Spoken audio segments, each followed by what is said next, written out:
Good evening and welcome to another episode of Unstoppable Overcomers. I'm your host, Dorothy Odell, for this evening. And I just have to give a shout out to our sponsor for today's show is Be Oily with Bonnie. So for all your doTERRA oil needs, go to beoilywithbonnie.com or give her a text or a call at 810-414-0929. I have the distinct pleasure of having Mr. Johnny Walker on the show. Welcome to the show, Johnny. Hi, Dorothy. How are you? I am amazing. And I'm truly honored to have one of the best veterans that I know of. I mean, I know lots, and Johnny, it's the distinct honor to have you here on the show. I've been trying for almost a year to get you here, and here we are. I mean, I don't know of any bad veteran, but there's just something special. I shared with Johnny before we came on. I went to an Angels 14 call, and all I heard about this is this Johnny Walker guy, and I was just like, "Who is this Johnny Walker?" Because he's all over the news, he's all over everywhere, and he's never able to get to every meeting. Of course, neither am I. But then Johnny shows up, and I'm like, now I know why everybody talks about Johnny Walker. So.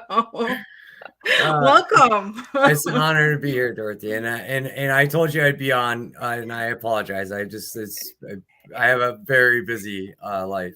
You are very busy, and I get it. I just had to razz you a little bit because I had somebody say to me, "Oh my God, it took like me 9 months to get on your show," because sometimes I'm booked up. Like I get a lot of people, and then they razz me. So I thought, well, I got to razz one of my veterans. Well, I'm glad to be here. We're happy to have you. So tell us a little bit about your overcoming story. We'll start with there, and then we'll just simply have a conversation. Okay, sure. I mean, in short, I mean, it's a long story. I would say, my childhood wasn't easy. I think that if you look at, the military, you'll find a lot of, especially the Marine Corps. People that join the Marine Corps generally come from very broken families. My father was a Marine before me, left me when I was a child on a driveway, said he needed gas and then never showed back up. So he did come back into my life, somewhat. But he was never really like a dad, more of a father. He did give me some advice and he was there for me a few times later in my adult life. But it was really me and my mom and my sister against the world. Grew up horse ranching. So the day I was old enough to pick up a shovel, I was literally shoveling. I was shoveling shit. And then, on the side, I'd go work on a produce farm. And then after that, me and my friends would cut grass with old lawnmowers to make money. And if I was lucky, there was a cattle ranch. My sister was friends with the daughter of the owner, and that was the best pay. And if one of the, ranch hands wasn't around, they'd, ask me to come over. I was pretty good at roping and riding. So, they'd have me come over there. So I grew up, in Ohio. My family's all from the mountains of Kentucky. So I spent a lot of time in Kentucky, the deep mountains, Lee County and Corbin. And at the age of 17, moved to New York City, joined the United States Marine Corps, fell in love with the Jersey girl, and I've been up here ever since. So most of my life I've been in the New York City metropolitan area now because I'm getting old. I love that. I didn't know that you're originally from Ohio, so that's awesome. Yeah. I did not know that. My family's all from Beattyville, Kentucky and Corbin, Kentucky. Both my grandfathers were coal miners and they moved up north looking for work. So you'll hear my accent. Sometimes it's a little Southern and then sometimes a little New York. And it depends on who I'm speaking to. If I've been speaking to my friends back home or family, I definitely get that Southern drawl back. Right. But then, so I joined the Marine Corps. I was in a serious car accident. It was actually off base. A drunk driver hit us head on. The impact was so strong that my shoulder strap of my seatbelt ripped out of the car. The Wow. lap belt stayed in, and I got split almost into two. The only thing holding me together was my skin and some of my muscle tissue. Wow. So I had to have reconstructive surgery on five of my lumbars. They had to take a rib and one part of my hip to fix it. So I've got 6 screws, 2 rods, 2 gates in my spine, 8 screws and a rod in my left tibia, my left shin bone, and 2 rods in my right arm. So the Marine Corps I was with 6th Communications Battalion, which is 4th Division Reserves. I had a job at Deutsche Bank, which was the old Bankers Trust building, building directly on Liberty Street, directly south of next across the street from the South Tower of the World Trade Center. That morning, I was late for work. It was one of the first times I'm late for everything, but I'm never late for work. Right. And my wife will tell you, like, it drives her crazy because I'm late. I would be late for my own funeral. But I would never have guessed about that with you. I oh figured yeah, never. I'm late for everything. I'm notoriously late for everything except for work. I'm always on time for work. And so this is the first time I was ever late. And one of the guys actually had 2 people that worked for me, and he called me up. Oh, a plane hit the World Trade Center, and I was just like, New Yorker style. It's nothing. Go to work. So at the time, I was living in Staten Island. I had to take the Staten Island ferry to Manhattan, and I was on the ferry when the second plane hit, and I actually could see the ripples of the explosion coming across the water. Wow. And they stopped the ferry and sent it back to Staten Island. And my wife, she was my girlfriend at the time, but my wife only lived 3 blocks from the World Trade Center. And back then we didn't have these nice smartphones. We had flip phones. They didn't even have cameras on them. Right. And so I immediately called her, and she was on the 16th floor, view right there of actually some of her pictures, and her story is an exhibit at the 9/11, an official, it's called a survivors exhibit at the 9/11 Memorial Museum. And I was on the phone with her. I could see the towers plain as day. And when they collapsed, last thing I heard was her screaming. All cell phone service went out, and I just watched the buildings cover her building. So I thought for sure she was dead. The 6th Com Battalion was called in to make a makeshift morgue in Staten Island Yankee Stadium. It's like a minor league stadium in Staten Island, and you could see the fires.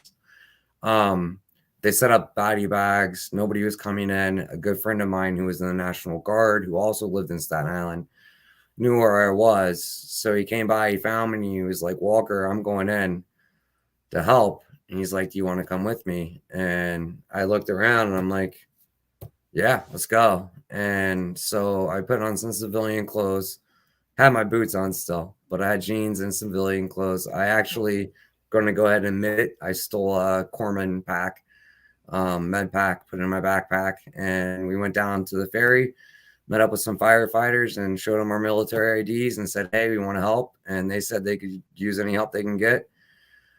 I rode the ferry across, and in my mind, I was still naive. I had this thought that I was going to go over there and save a bunch of people.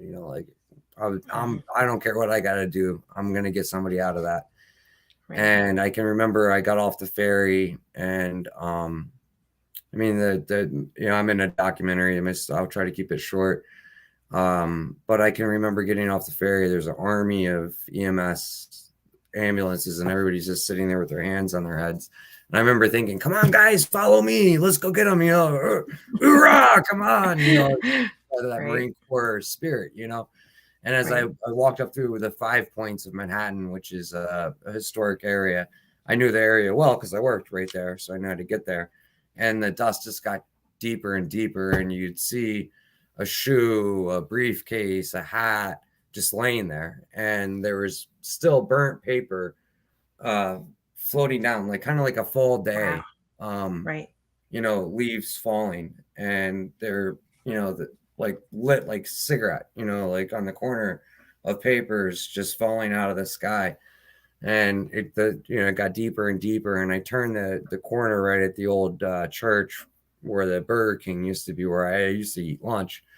They set up a makeshift command center there, and I just went over.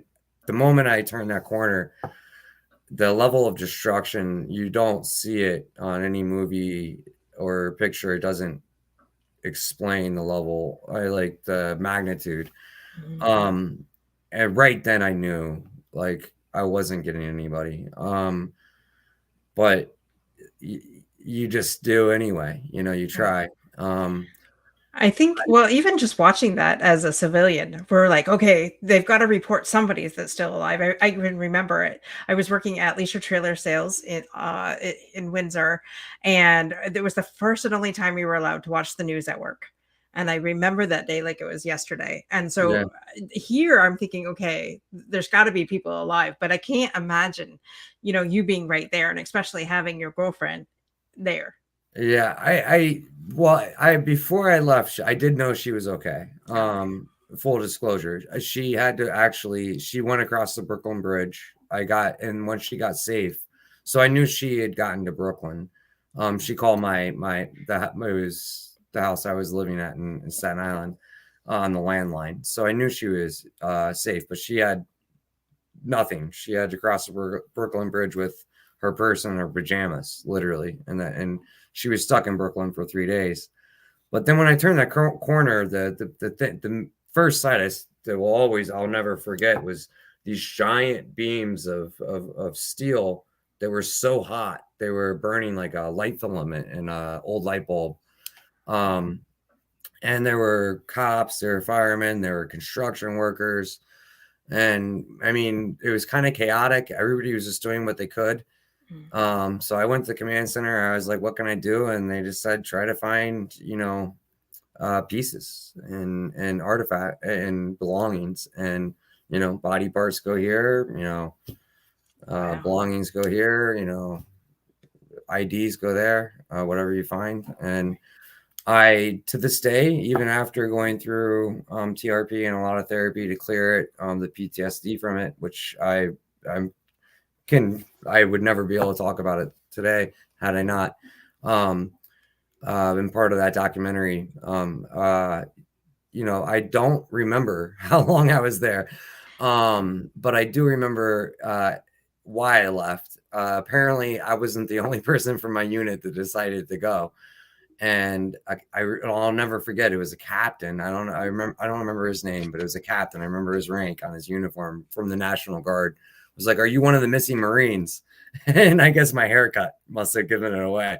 And I Right. was like, "What do you mean?" He's like, "Well, are you in six com?" And I'm like, "Yes." He's like, "Well, you have orders to go home because your unit might be deployed. You have to go home and wait by the phone."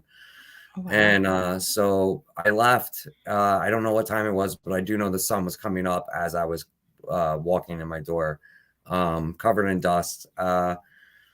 For those of you that are out there that have dealt with PTSD, my biggest trigger, was when I was awake anyway, was smell. A lot of first responders out there might know this, especially in law enforcement. A lot of people don't realize the smell of pig cooking and the smell of human flesh burning are almost identical. And the smell down there was like a mix of dusty debris, jet fuel, and burning bodies. And so in the summertime, when you go by a barbecue, and especially a propane, barbecue, if somebody's cooking, pork of any kind, I would literally just lose a day or two of my life where I was just a shell of a human, just going through the motions. And, during the day, I was a shell of a person. And at night, I barely slept for 20 years. If I slept more than an hour and a half, it was a lot. And if I did sleep, it meant, dreams of blisters on my hands and, the screams of ghosts that I couldn't save.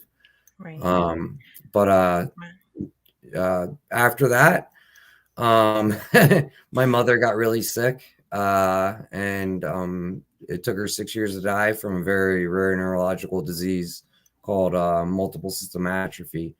And watching her pass away, that's when I hit my lowest of lows, I think, in my life. Like, it finally beat me down. Mhm. So I had some dark days during that time. And then you know, every doctor I'd go to back then, they see my injuries and they give me painkillers, painkillers, painkillers. And I can remember the first time I was like, I don't want to take painkillers. I didn't take it. I thought I had the flu. And I called my doctor up and I'm like, I think I need Tamiflu. I think I have the flu. And he's like, are you taking the pills that I gave you? And I'm like, no, I don't want to take them. And he's like, no, you don't have the flu. You have withdrawal. And I'm like, withdrawal from what? And it literally took me 3 years to stop, like to wean myself off of painkillers. Right. One of the worst things. I would never recommend it for anybody. It Yeah. shouldn't be called painkillers. It should be called pain forgetters because it actually lowers your pain tolerance, and Right. it's terrible. And of course, it was the height of the time. And back in like 2008 is when I finally was like, yeah, no more. And rebuilt my life. And, so I've reinvented myself a million times. Right. I've been successful sometimes and I've failed a lot. Um, uh, it's one of the reasons why when I became CEO of my own company, uh, ironically enough, it was harder for me to find health insurance because all the health insurance people were like, well, no, we have plans where your employees pay. I'm like, no, Mm. my employees aren't going to pay. Like Right. I don't want them to pay because I've had so many crappy jobs. I didn't like, I'm trying, Yeah. like, no, if you're working for me, you're not going to be working a crappy job. No toxic culture, company Right. culture. Like, if you're working for me, you're family. I And I love that, Johnny. I love that, and not too many employers are like that. So that's awesome. I just want to go to the comments for one quick minute. We do have some people here oh, that are showing up. Melanie says hello from Massachusetts. Melanie, hi. Greg is shout out from the Keys. He's in marathon now. Michelle, thanks for joining us. She's out in California. Our friend Tammy. Tammy. Thank you guys for being here for Johnny and so supporting him. And I just again want to give a shout out to our sponsor, which is Bonnie Herb with Be Oily with Bonnie. So for all your doTERRA oil needs, give her a call or a text at 810-414-0929 or go to www.beoilywithbonnie.com. So, Johnny, I just want to thank you so much for being authentic and vulnerable with us and sharing those moments. And I can't imagine, what was going through your mind. And of course, you probably shut that part of yourself off as you were going down there at 9/11, and really just as you're, like I said, picking up identification or bodies and things like that. But do you remember anything that was going through your mind, or did you just basically shut down? No, I remember. I mean, I have to give credit where credit's due. And one of my friends actually told me like I need to give myself more credit because I used to be very no, anybody else would have done that. And it was a brother Marine, and he was like, Johnny, millions of people were running away, and you ran into it. Yeah. And that I credit to the Marine Corps, and what the Marine Corps instilled in me, what the Marine Corps trained in me, and that is our motto: always faithful. And always faithful isn't just to the Corps; it's to everybody, every American. It's to the Constitution of the United States. And those were innocent people, and working right next door. I mean, the people that I was trying to get to, I had passed a thousand times on a daily basis. I probably sat down next to him at that Burger King one day and ate lunch. So it really was like I had this my thought, even though I deep down inside I knew was like I would want them to do that for me had Mhm. I been in that building. Because if I wasn't late for work, I know for a fact I would have been in there trying to get as many people out as I could, and I Right. wouldn't be here talking to you today without a second thought. Right. I know that's what I would have done. And that isn't because I'm some kind of special hero. It's because I'm a United States Marine. and that is what a United States Marine does.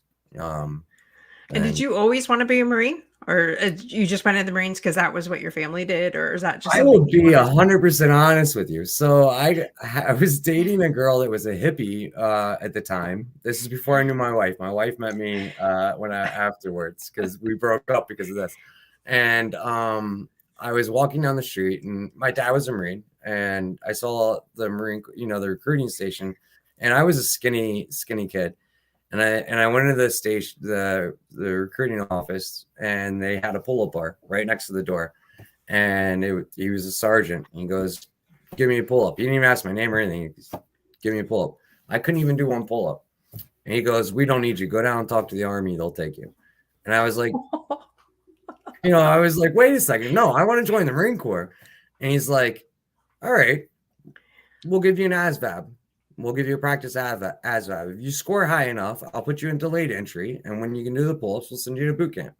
And I got a really, really, really high score on the ASVAB. When they saw it, he was like, "Oh, all right, deal's the deal. You go." So I actually had to do a delayed entry program where I had to gain weight and also muscle, basically, because I wasn't strong enough, and I wasn't strong enough to even go to boot camp. But once I only had, it took about 4 months, and then I went to boot camp. I remember I was eating like 8 meals a day. I put a pull up bar in my bathroom, so every time I went to the bathroom, I'd do one pull up until I could get enough. And I was practicing every day. I would do 300-400 sit ups and push ups. I just bust out 10 or 15 push-ups here, and then I'd run everywhere I went. I stopped taking the subway. I stopped taking the bus. I'd run to everywhere. And I got in. Yeah. That's an intense workout. Okay, so I've been following people, athletes, to see what their regimen is, but maybe I should be following Marines to get their workout regimen. The Marine Corps is no joke when it comes to physical fitness.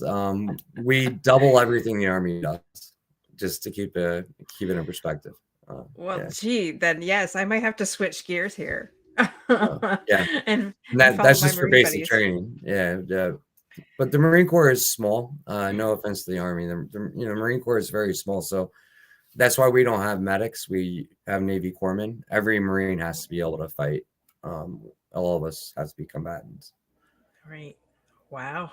Yeah. So now you're out of the Marine Corps. You survived and thrived through 9/11, and you were actually in the documentary that Michael Geyer had done with Healing the Heroes of 9/11. Yes. So what was your experience like on that, being in that documentary? I originally said no. When Mike called me, I said no. I was like, I'm a CEO of a company. I didn't want anybody to think, oh, this guy's got PTSD and, can't run a company. And as soon as I hung up the phone, I knew, like, in my heart, like, if this could help somebody, I'll do it. So I called him right back, and they scheduled the movie. I had no idea who 220 was. Mike didn't tell me. And he just said it was a documentary about 9/11 that basically, and told me like what kind of clothes to wear, and no labels. And I purposely wore Star Wars socks because I love Star Wars. Just to bust his chops. Right. I had Yoda socks on and Stormtrooper socks on, and then the next day Darth Vader. But so I came down and I told my story the best that I could. And at the time, it was before 220. I didn't even know who 220 was. I got there. They're like, I remember Nick Davis and Dan Jarvis and Joe Niagara all met me at the door. They're like, we're from 220, blah, blah, blah. So I give the story, and then they tell me, on Friday, they're going to film me at Ground Zero. And I hadn't been back to Ground Zero. Like, I had friends that would come from out of town. My wife and we would take them 2 blocks, and we say, go 2 blocks that way. We're going to go get a falafel. Call us when you're done, and we'll bring you back home,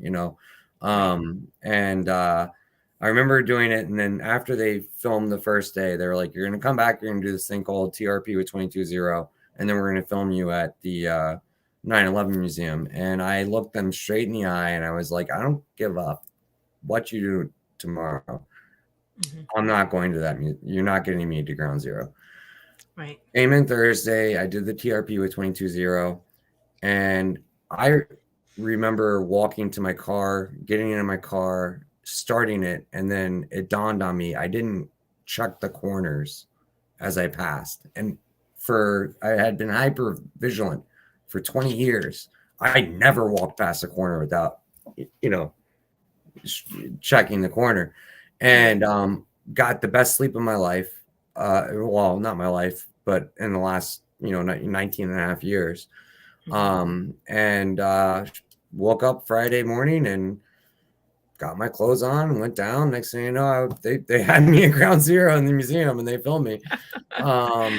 And yeah, it was, and then as time went on, it actually, excuse me, as time went on, it actually, it got better and better. And as it got better, we spoke a little bit about this before. Um, that trauma was so severe, it was blocking a lot of other things that I had gone through in my past, as well as a child, and my mom and the accident, a lot of other things in my life. And once I could clear that major trauma, I was feeling so good. And then one day I was like, I'm still feeling a certain way. And I called 220 back and they're like, well, let's clear that. Let's find out what the cause is and let's clear that. And Right. so, I think with every individual it's different. For me, my onion was kind of a big onion. Right. So I had to go, but they've been there for me every time. And I think I've maybe got 3 or maybe 4 hours of my life invested in TRP, and it's literally changed my life. Like I cannot even profoundly Uh, change my life the way yeah, I mean, it's nuts. My wife used to have to sleep like on the edge of the other side of the bed, and I'd sleep on the other because I'd have night terrors. And right. now I can cuddle with my. We go to sleep, and I'm hugging her. It's It was worth it just for that. yeah, yeah. It used to be I'd wake up in the middle of the night and I'd run around the house with my K-bar, Yeah. and check it. Now she wakes me up like, Johnny, did you hear that? Can you go check on that? I'm like, oh, I'm tired. It's just the dog or something. Uh, So when you were at Ground Zero though, and you were still a Marine back then, did they never offered anything for any therapy or anything to help you with I got in what you'd trouble seen? from the Marine Corps Oh, because I was technically I was supposed to be on standby for deployment. So I was enlisted. If I was an officer, I probably would have got like an award, and they would have made a bunch of people stand out in the sun and be like, "Oh, look at the hero." But I don't. I don't want extra credit. I don't. I well, I didn't do it think for you should still get that anyways. that. Who do we need to Good who luck. do we need to You talk don't. to? You don't know the Marine Corps very well. Enlisted do not get that those types of honors, or we just do what we're told, and we're expendable, and we know that. Yeah. All right. Well, if there is anybody out there that's listening to this right now or on the replay or when on our Roku channel, then please let me know who we need to talk to in order to get Johnny that award. Because really, I seriously, I know I know who you are, I know who your heart is, Johnny. But seriously, like, I can't imagine what you experienced being down there, and and here you are today, being able to share your story. So if anybody is listening right now, and you have PTSD and you've been through some traumatic events, let us know, and we will get you in contact with 220. Or another organization too that we work with as well, because I mean it truly does help it helps our veterans tremendously, those that are willing to get the help, and kudos for That's the you. key, Dorothy. Is to be honest with you, like I was saying, I don't mean to interrupt, but I didn't even realize I was going through you live in that shell and in suffering for so long, Yeah. you just almost accept life is supposed to be suffering. And what I'll just share this really quickly, because this is when it really sank in. It was a few months after the documentary. My wife actually, she went through the TRP because she's a survivor. She wanted to watch the documentary. She wanted to be able to watch the film. And so they gave her TRP so she could watch the film. And she has now been back to ground zero and present us out her story and pictures So I have a picture of her with the curator, some great people, Monica Eichen, really good people involved with that museum. But she went out for a girls' night, and I was playing board games with my three kids, and probably for like 2 hours. We were just playing board game after Clue, name a board game, we had it out. And we finished Clue. I remember it was Clue distinctly. And my oldest son goes, "Daddy, you've had your back to the window for over 2 hours." And I looked behind myself and I was like, wow. But what hit me was that my son had noticed my hypervigilance. So I was passing on secondary effects of PTSD, similar to what my father did to me. And family is everything to me. Those kids and my wife are my everything. And when I realized that, that's when it dawned on me. I became a complete disciple of 22-0, of Power of Our Story, of any. And our company does a lot of Reunite the Fight's another one. There's a lot of nonprofits out there. There's a lot of different ways to approach it. And I've been passionate about it unbelievably passionate about it ever since. And I've lost a lot of friends to suicide, and veteran friends to suicide as well. So I didn't realize it. The point being is I didn't even know I needed help. Had I not volunteered for that documentary, I would have continued to live the way I lived. Well, and I think it's probably a divine appointment that made that happen. And good for you for recognizing too, well, wait a minute, if my kids can see this, I definitely need to get that help. So kudos for you for doing that. I just want to go back to the comments for one quick minute here. Tammy says that she loves you. And Melanie totally showing the love. Greg, another great stuff, brother. This interview will save lives. Thank you for being so humble and sharing. If it helps one person out there, it's worth it. Yeah, exactly. And actually, Greg was on. He was episode number 44. So Greg knows what that is because of him being on the show is what got me into the veteran world to begin with. Because after Greg was on our show and we learned at that time 22 people a day were dying by suicide. Veterans were dying. 22 veterans a day were dying by suicide. Then the number is up to 44. Yeah. I don't know what the latest number is, but I'm praying to God it's less than 44. And that's why the last independent study I saw, it was still at 44 to 49. Oh. Okay, guys, we gotta really.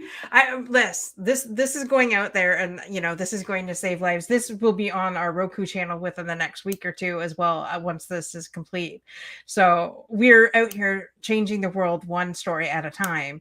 And thank you for sharing, because I know that sometimes it's not always easy. Especially like you said, when you have your own business, and there's certain you want a potential business person can see this, but then they should also see, we have a human side to businesses too. And so, because you've alluded a couple of times that you definitely, especially with the benefits and that you definitely want your company to be top notch, and that people are not just gonna, that you want them to stay the long haul. So let's talk about your company. What made you go from Marines to having your own company? So from the Marine Corps, I got into logistics. I worked, name it, in logistics. I've got 20 years. I have a little break. I had my own contracting company for a little while. My daughter, when she was born, she had an illness that required one of us to stay home. Since I was self-employed, I stayed home because my paycheck would have basically just covered hospital bills, and my wife worked for a company that had health insurance. So for about 2 years, I was unemployed, and I stayed home and I took care of my daughter. And then when I was about to go to start that, I was a contracting company. It didn't do bad. It paid the bills. And I found out number 3 was coming. So I went back into the logistics world. In the logistics, I worked at Port Newark. I worked at Global Container Terminal here in New York City. And then I went back. I had such a break. I had to work my way up from the bottom again to the top. So I went back. I became a logistics driver, did route logistics, then ended up becoming a warehouse lead. And then from there, I got back to the docks. and I was working as a Marine superintendent, back as a Marine superintendent at Port Newark. For those of you who don't know what that is, I was in charge of loading and unloading all the ships. It's a very demanding job. I was actually on another documentary on the Science Channel for that. Didn't know they were showing up one morning. My boss was like, the Discovery Channel's here. It was the Science Channel. He didn't even know what it was. And he's like, I was like, well, what does it got to do with me? And he's like, well, they're going to film some stuff. Just keep them alive for 12 hours and don't let them talk to the union.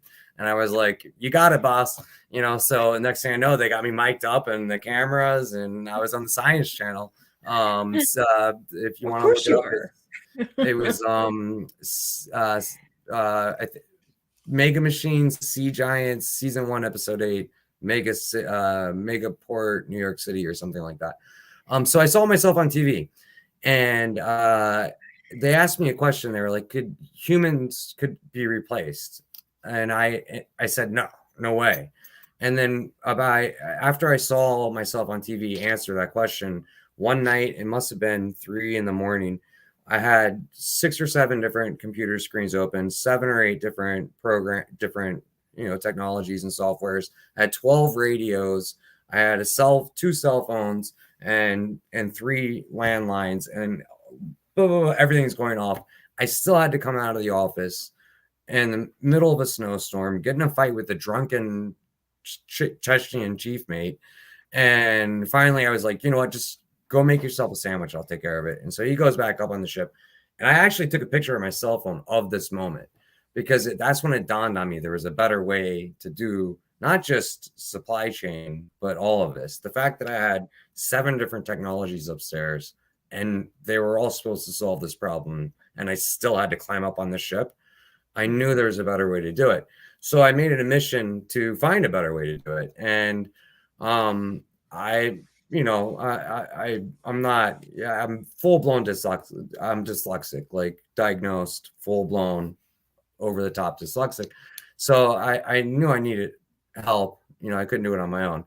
And I was searching. I was almost ready to give up. And ironically enough, I had a conversation with one of the co-founders, and it was actually at a family reunion. And about 2 weeks later, he calls me up and he's like, Johnny, I think I have an idea that might be able to work. And we talked about it. And he was like, I need more help on the technology side, and I needed more help on the operations side, because I knew a lot about maritime, but I don't have a merchant marines license. So I was never out at sea. And so I worked with a corpsman, and he and I trained him on the pier. I'm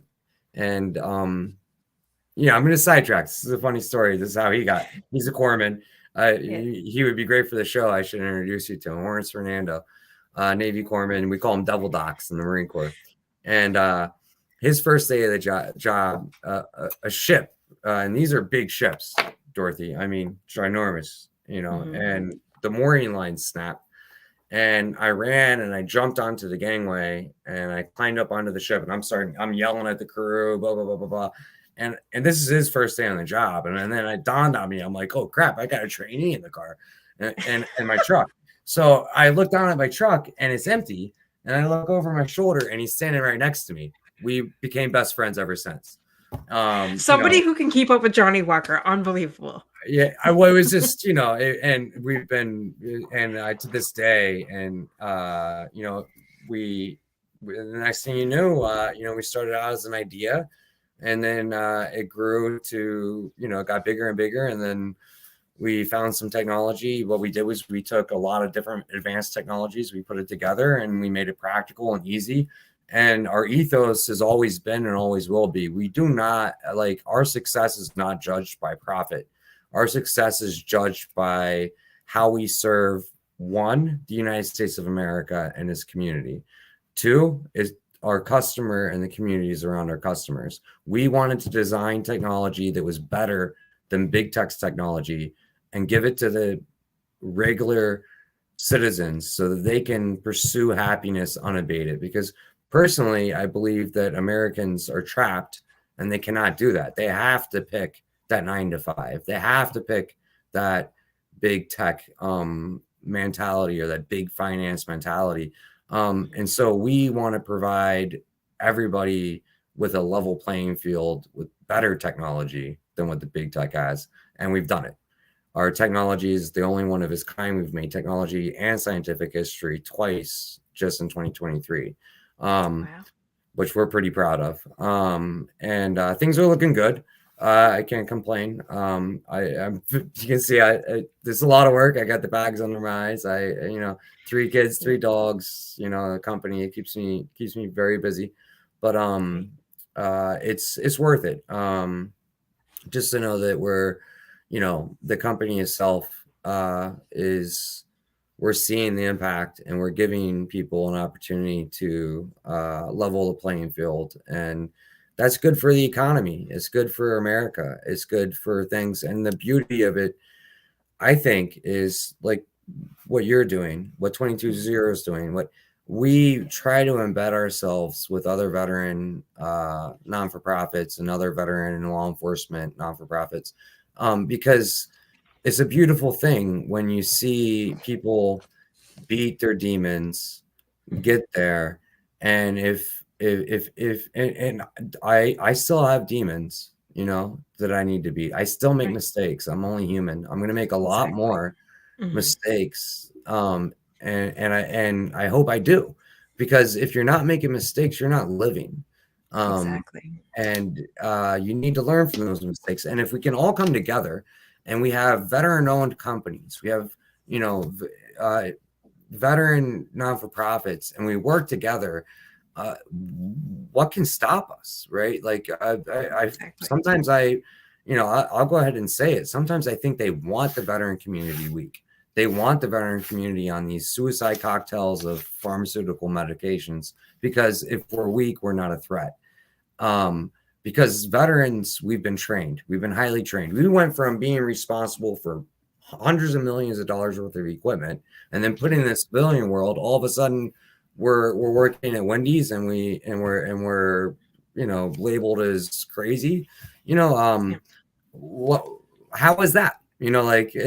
How can you say one second you're responsible for a $149 million jet, Right. or a battalion, a platoon of human lives, and then, oh, now you're a civilian, you're a threat. You got to go work at McDonald's. You got to go, Mhm. if you're lucky. So Right.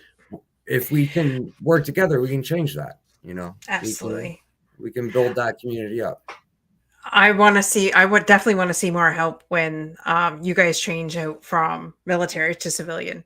And I'm networking with a lot of different people, and I found a company 2 weeks ago that is veteran owned, that actually helps the veterans transition from military to civilian life.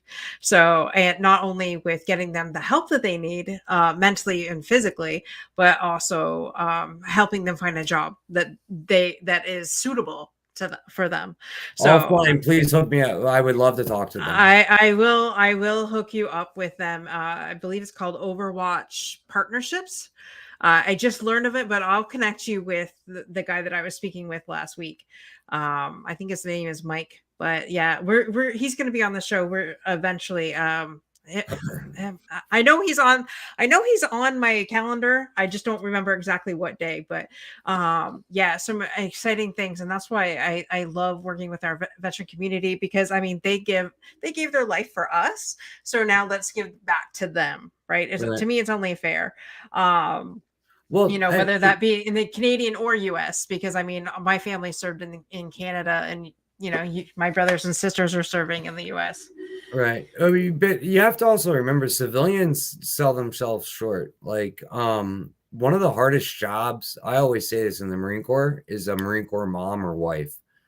Mhm. And my mom was both.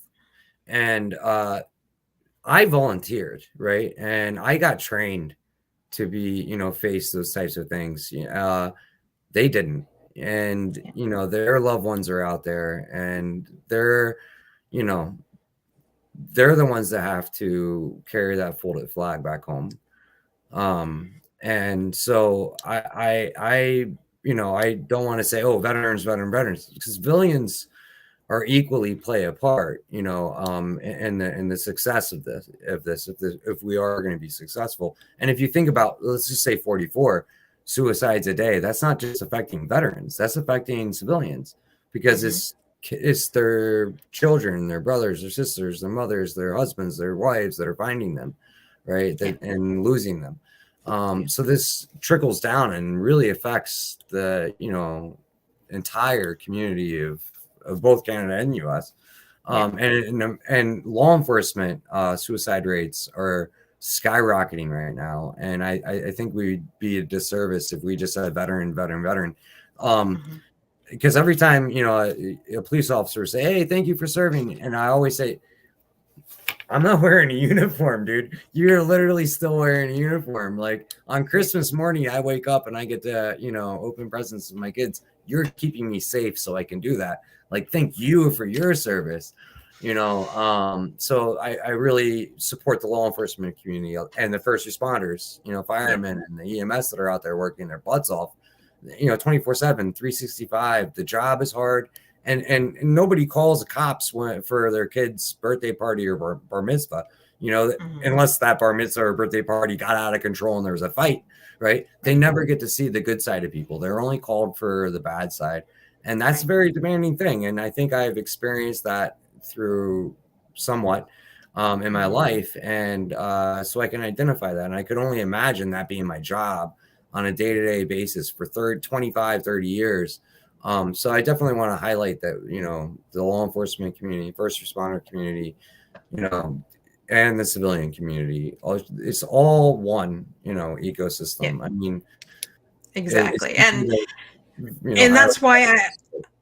to me this is very important, and I didn't realize I lost my uncle to suicide 24 years ago on Christmas Day. So I get it.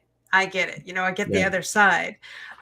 He was not military or first responder, but it doesn't matter. And the thing of it is with um, this whole COVID thing, everybody has experienced PTSD and seclusion, right? yeah, And so now we have the pandemic. Now we have an epidemic, and like you said, so that is everybody.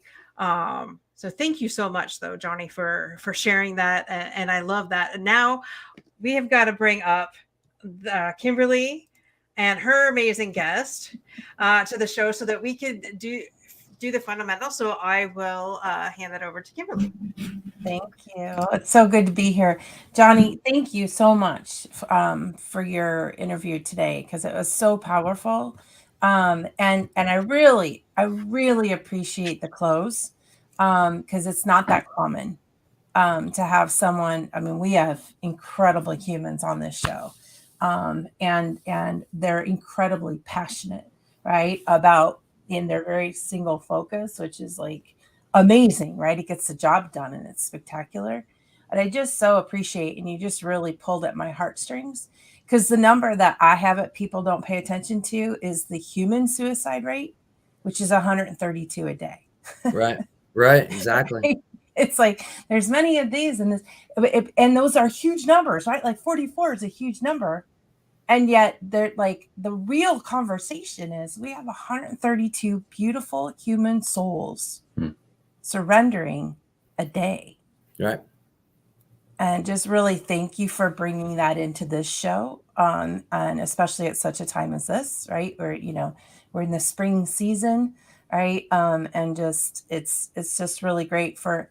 I just personally have it as a constant reminder of like no matter how bad things are or how tough things occur on a given day for myself, it's like, oh wait, that's right. That's what it's all about. If we just stop one of those 132 today, it's a good day, right? Right. Like Or even stop one that is contemplating, like exactly. Yeah, yeah, exactly. right, Exactly. So, and just to remind everybody everywhere, you don't know who you're looking at. You don't know what they're dealing with. And right, be that hug, right? Be that one, because and that's the biggest thing I've known from all. It's great, and I can't wait to turn this over to Christian. Right? We've all been on the front lines, either dealing with it personally, or providing service to another. with the suicide conversation. And what we all know is that it's only taken one soul to save a soul, right? At that darkest moment. So thank you for putting that in for, the community and the viewers and the audience to really be present to all the humanity each day. You're welcome. Yeah, I actually lost two cousins to suicide, and they weren't. I have lots of family members that are veterans, and they weren't. They weren't veterans. Yeah, and that amazing, eloquent, acknowledgement of literally the civilians that are the loving family members of the veterans, of the police officers. You're so on the money. They're not trained. They're not Right. trained, right? And they didn't volunteer for the job. Right? Who didn't sign on for It this? wasn't their choice. They were forced into it. This was not in there. PTSD was not in there. Right. So anyway, thank you again for that. And with that, I'm going to turn it over to Christian. So excited to have him on the show and to share his amazing services that he provides and being our sponsor tonight. So Christian, please. Oh, sorry, I got distracted there a little bit there.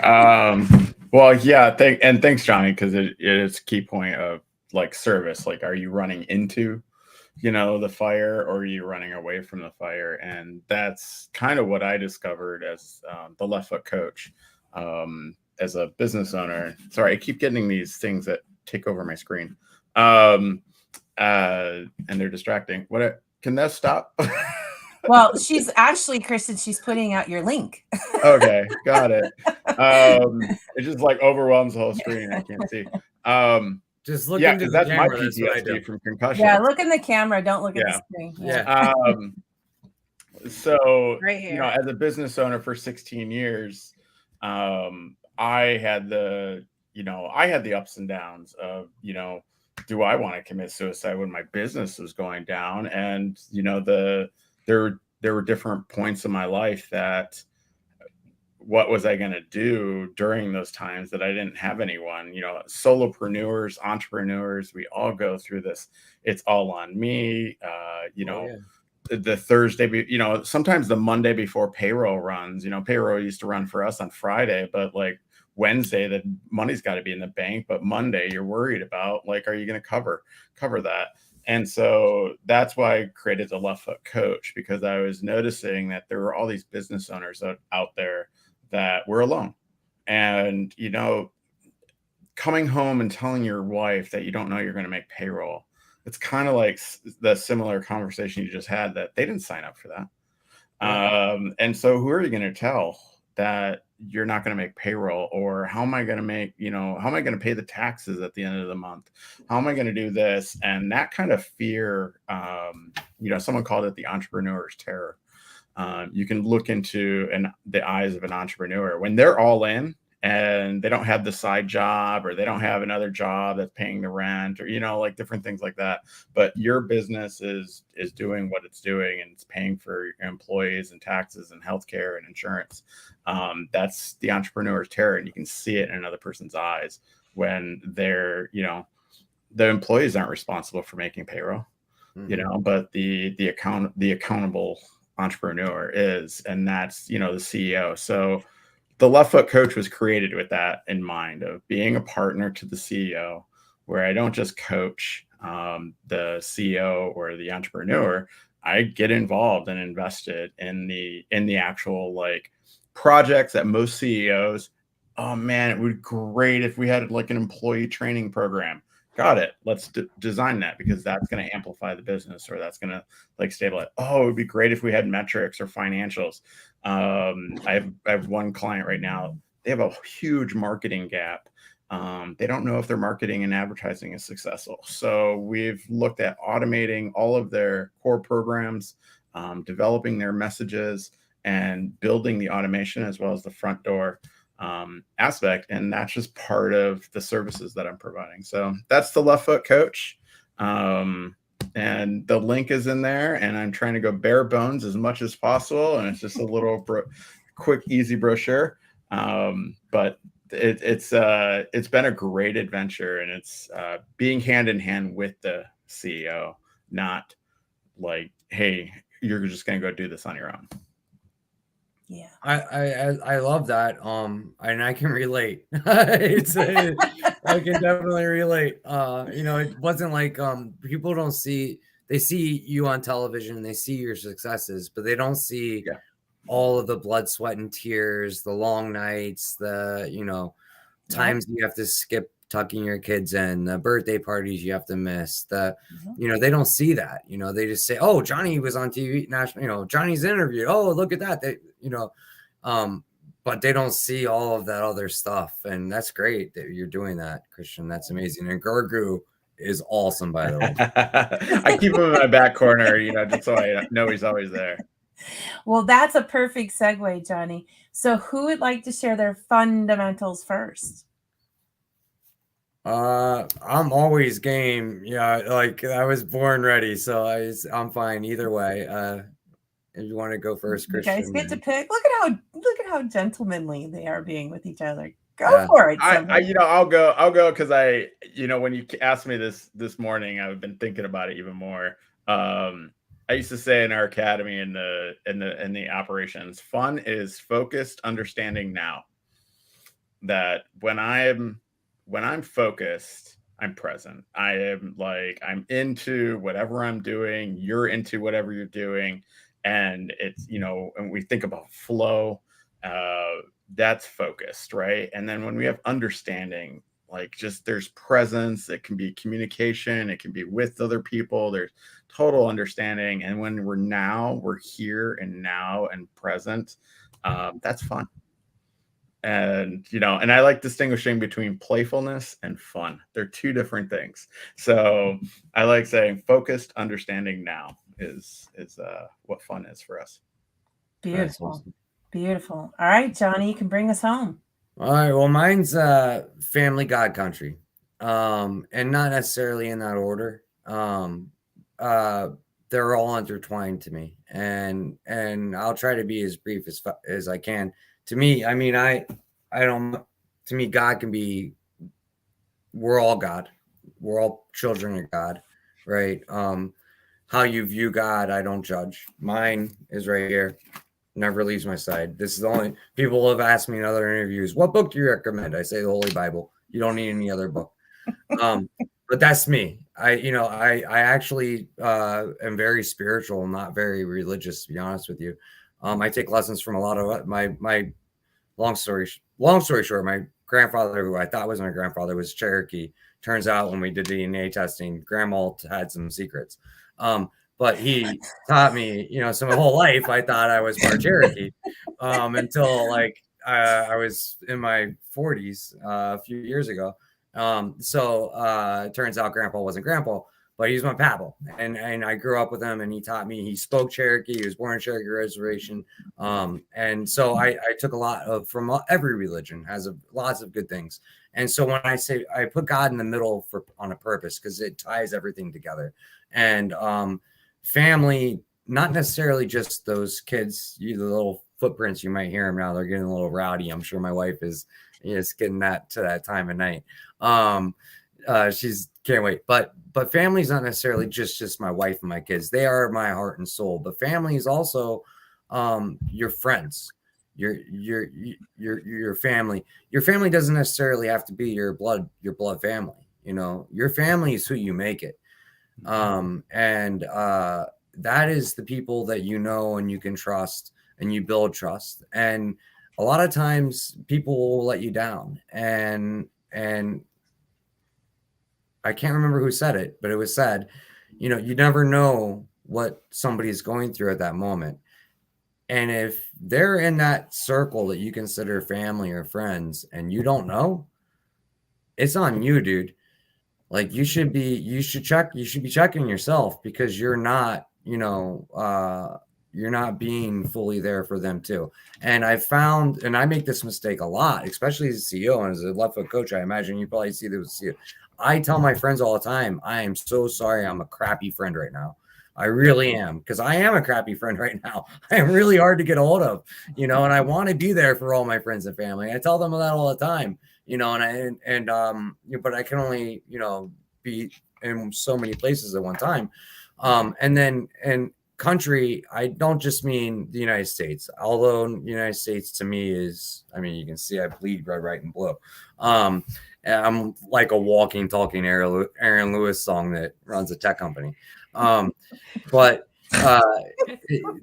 but country is really more, I mean, community, right? Country, community, the people you surround you. Patriotism doesn't necessarily mean, political.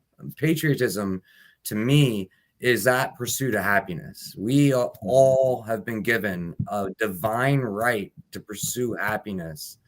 And that is one of our tenets of our company, of Holo Sail Technologies, of Get Haven. Now, as all of our platforms, we named them Get Haven because it's a safe place. It's a safe. We've made safe, secure environment for every American, whether you're a small business owner, mid business, or a big business. You can utilize our technology, and we don't judge. We don't care. We're there to help that pursuit of happiness that everybody, in my opinion, in our opinion, was divinely, whoever your higher power is, given to you as a human being. And so those are my fundamentals, and those are what I try to live by. And I fail and I stumble constantly. I'm not going to say that I'm perfect, but I will say I strive to my best of my ability. Like I say, I tell my friends all the time, I'm sorry, I'm a crappy friend, but I do strive to do the best that I can. And like, for example, as a father, my dad, I don't blame him for not necessarily being a dad, being a father. He went to whatever was human, probably didn't come out of that jungle of Vietnam, so I'm winging it being a dad. Like Christmas time came, I didn't know what to do.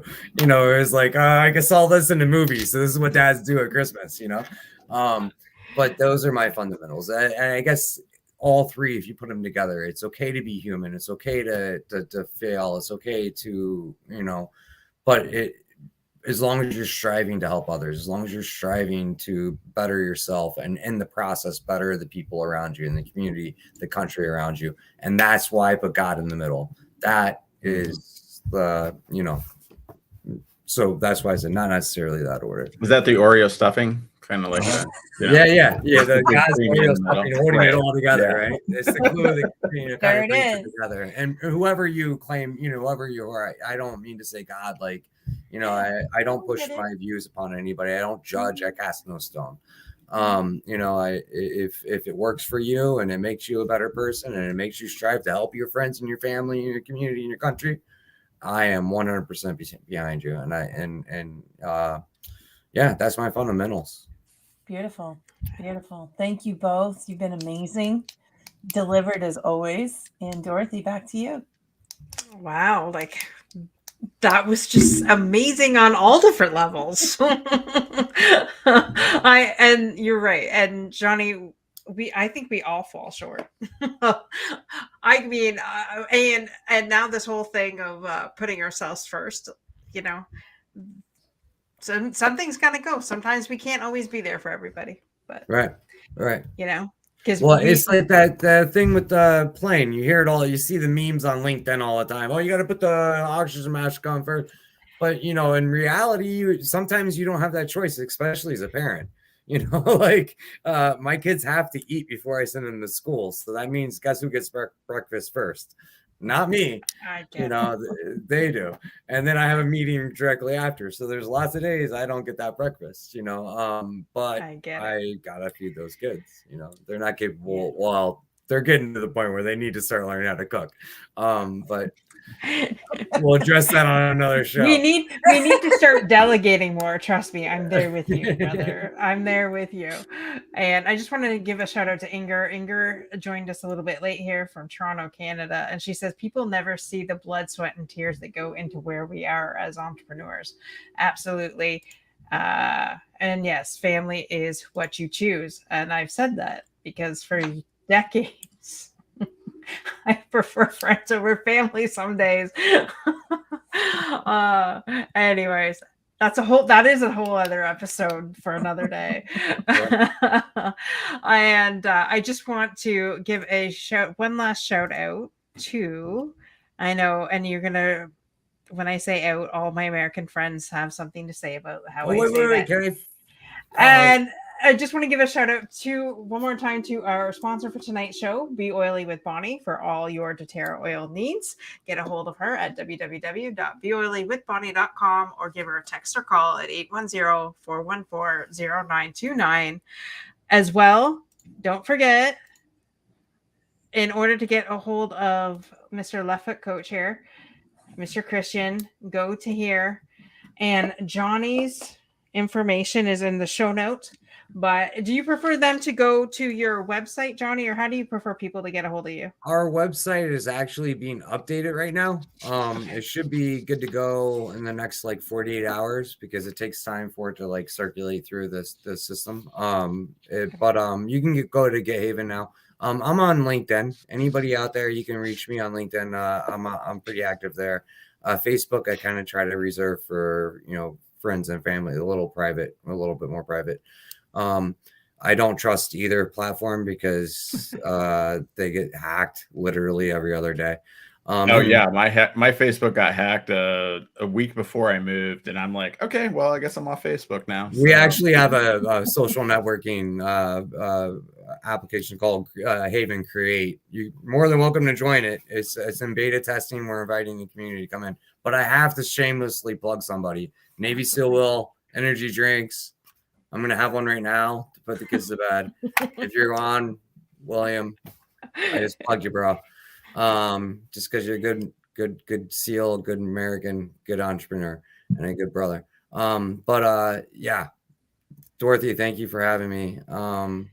It was a pleasure. And I'm definitely going to check out Left Foot Coach.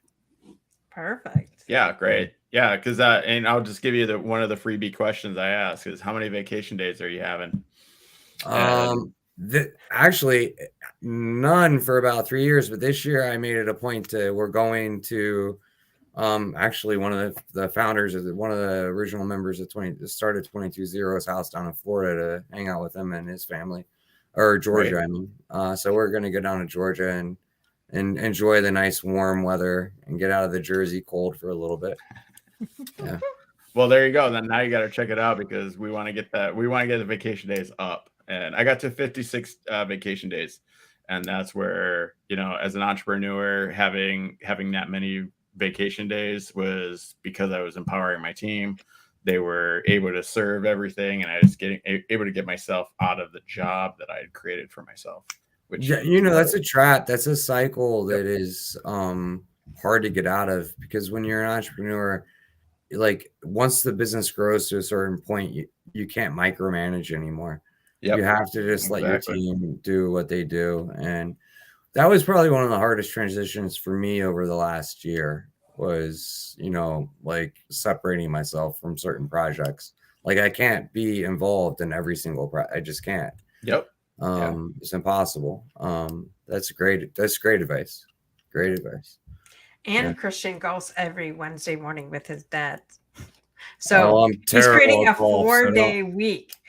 I've sponsored golf events for veterans. And at one point, I think we were golfing backwards. Well, since you're talking about golfing, I'm putting a shameless plug in. This is August 19th is the Don Graham Memorial Classic second year. So August 19th, we've officially put the date this weekend. So I would like all my American friends and family to come over here to Canada to a hick town called Tilbury. And we're going to show you how to party and golf. It sounds great to me. Sounds like a blast. I mean, we had a bunch of Marines and we were literally hitting the ball and people were ducking at the green and somebody's like, I think you guys are going the wrong way. And we were raising money for cancer.